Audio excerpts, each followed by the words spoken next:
Ciao a tutti e benvenuti a un altro episodio di Happy Bottles, il blog ufficiale di Grandi Bottiglie. Io sono Emanuele Spagnolo e sono il vostro wine pusher. Oggi parliamo, come vedete qui dalle bottiglie presenti sul tavolo, di Moscato d'Asti. Il Moscato d'Asti, che in Piemonte è uno dei vitigni dalla storia più enologicamente parlando più interessante, ma che come molti vini da dessert subisce così un retaggio culturale per cui lo si colloca tante volte come vino da fine pasto, un po' sempliciotto e niente più. Invece vedremo oggi come questi vini hanno assolutamente qualcosa in più da dirci. Intanto come abbinamenti è molto interessante il Moscato d'Asti, perché è un vino che si può abbinare non solo con i dolci, come vedremo quest'oggi con alcuni pasticcini, per cui oggi sono particolarmente fortunato in questa degustazione, ma anche ad esempio con il salato. È un vino che si può abbinare molto bene come aperitivo. Io che giro spesso in Langa mi capita a volte, non è raro da vedere, alcuni contadini che scendono magari giù dal trattore sudati d'estate e vedere qualche contadino appunto che beve un calice di moscato fresco, un ottimo dissetante. Si abbina bene anche in alcuni casi, nel caso di moscati che sono più strutturati, particolarmente strutturati, a dei formaggi saporiti. L'abbinamento chiaramente quello privilegiato è quello con i dolci, ma non solo, come abbiamo detto. Il Moscato d'Asti ha una storia lunghissima, addirittura i primi scritti si risalgono al 1300, quando la parola moscato voleva dire profumato, e da qui capiamo subito qual è la caratteristica principale di questi vini, che è proprio l'aromaticità. Il vigneto moscato è considerato appunto uno di quei vigneti aromatici. Quindi tanto è maggiore la carica aromatica del moscato, tanto è migliore in alcuni casi la qualità. Oggi assaggiamo 3 moscati diversi, partiamo col primo, che è quello dell'azienda Braida. La Braida, azienda vinicola ubicata a Rocchetta Tanaro, fra l'Alessandrino e l'Astigiano, famosa in tutto il mondo per le sue barbere, Bricco dell'Uccellone, Suma e quant'altro. Produce anche questo moscato. Quest'oggi assaggiamo il millesimo 2010.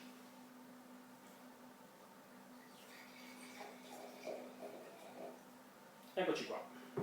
È una bellissima schiuma da subito, la si può vedere, la potete vedere nel bicchiere. Un colore giallo paglierino ma abbastanza carico.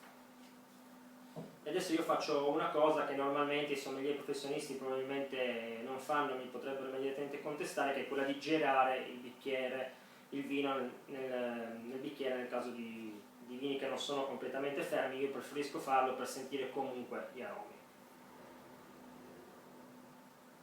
È un bellissimo naso, subito una sentori di pesca gialla che si mischiano però a quello che normalmente nel moscato è l'aspetto un pochino più balsamico. Nei moscati migliori è abbastanza forte questa sensazione, e in questo mi sembra di riconoscere la salvia. Bel vino, bel naso.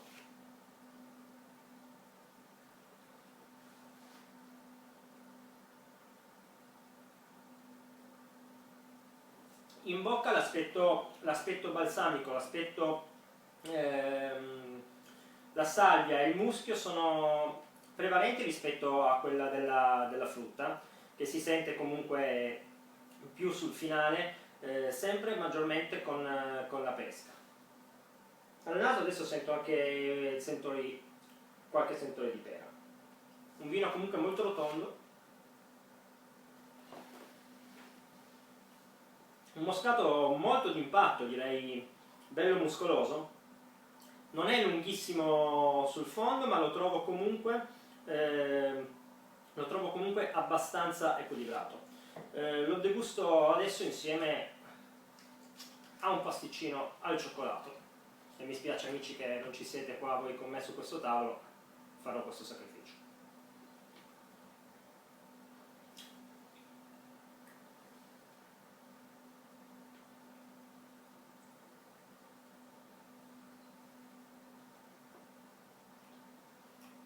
Anche nell'abbinamento il vino tiene molto bene il contrasto col cioccolato.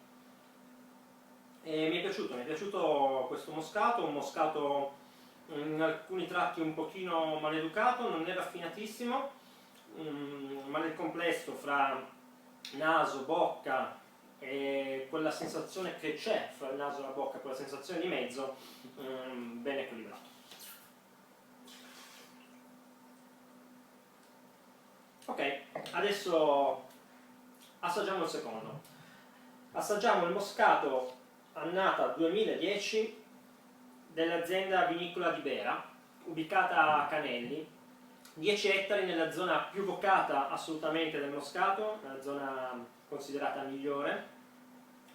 Azienda famosa perché ha fatto della coltivazione biologica il proprio credo, non solo nei terreni ma anche in cantina. Questa azienda cerca di lavorare diciamo così, per produrre dei vini più naturali possibili.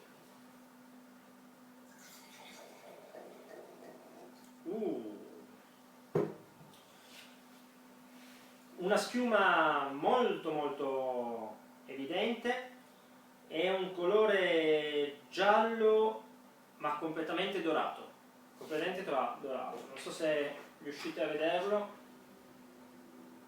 Ecco, questo è un colore stranissimo per un moscato, perché comunque è un moscato ancora relativamente giovane, 2010, ma è un colore giallo dorato, molto dorato. Un perlage non molto persistente,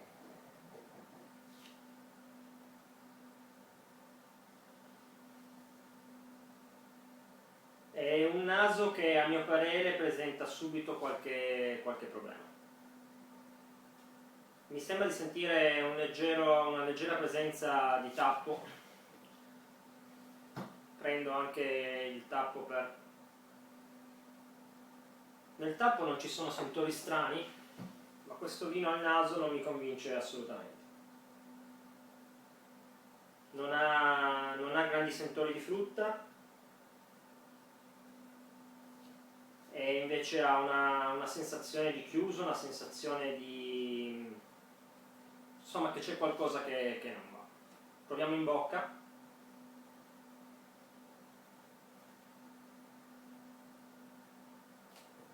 C'è una sensazione di dolcezza tipica del moscato, ma anche in bocca è evidente il fatto che la conservazione di questa bottiglia ha avuto qualche problema, perché ha sentori appunto sentori di chiusura, di cantina, e anche adesso un po' più evidente anche proprio di tappo. Purtroppo la bottiglia non è fortunata e in tutta sincerità non me la sento di andare avanti nella degustazione per dare un giudizio che non è certamente quello che probabilmente questo vino può esprimere, che l'azienda Bera può esprimere nella sua qualità. Non siamo stati fortunati con questa bottiglia. Andiamo quindi direttamente al terzo vino e speriamo di essere un pochino più fortunati. Talora questi prodotti biologici, questi prodotti che sono lavorati in maniera naturale, sostanzialmente quasi senza anidride solforosa aggiunta, sono naturalmente un pochino più delicati e possono in alcuni casi avere problemi in maniera un pochino più frequente rispetto a vini, diciamo così, che sono coltivati in maniera un po' più tradizionale. Il terzo moscato d'Asti che andiamo ad assaggiare è quello dell'azienda vinicola Scarpa. L'azienda vinicola Scarpa è ubicata a Nizza Monferrato ed è l'azienda più importante di questa cittadina, l'azienda storica, famosa per le sue grandissime Barbera. Segnatevi la Barbera La Bogliona, la Barbera I Bricchi, ma anche i suoi barbareschi Tetti Neve e quant'altro. Produce anche questo bel moscato, che però è l'unica etichetta che diciamo, è l'unico vino che non imbottiglia direttamente, ma si avvale della collaborazione di un contadino lì vicino, mettendo il proprio nome. Le uve sono proprietà naturalmente di Scarpa. Ecco qua, vediamo subito, e vedo subito la differenza, a parte la schiuma bella persistente, un perlage anche molto... Eccoci qua, dove eravamo rimasti. Se vedrete un piccolo stacco nel video è perché il mio iPhone, con il quale normalmente faccio per il momento queste riprese si era scaricato e quindi ho dovuto caricarlo e riaccenderlo. Stiamo degustando il terzo moscato d'Asti, che è quello di Scarpa, il 1000esimo del 2011. Eravamo rimasti alla schiuma, come abbiamo detto una schiuma bella e persistente, e adesso andiamo a vedere quelli che possono essere i sentori e le caratteristiche olfattive di questo vino. Intanto, come vi dicevo, anche il colore è un bel giallo, un giallo paglierino ma tendente al dorato, in alcuni punti anche abbastanza carico. E al naso c'è subito una marcia in più. In questo vino effettivamente si sente la frutta gialla, in alcuni sentori la pesca, che però va a fondersi, direi anche in maniera davvero mirabile, a quelli che sono sentori di muschio, di salvia. Bello questo naso complesso, un naso che sicuramente rivela una complessità interessante di questo vino.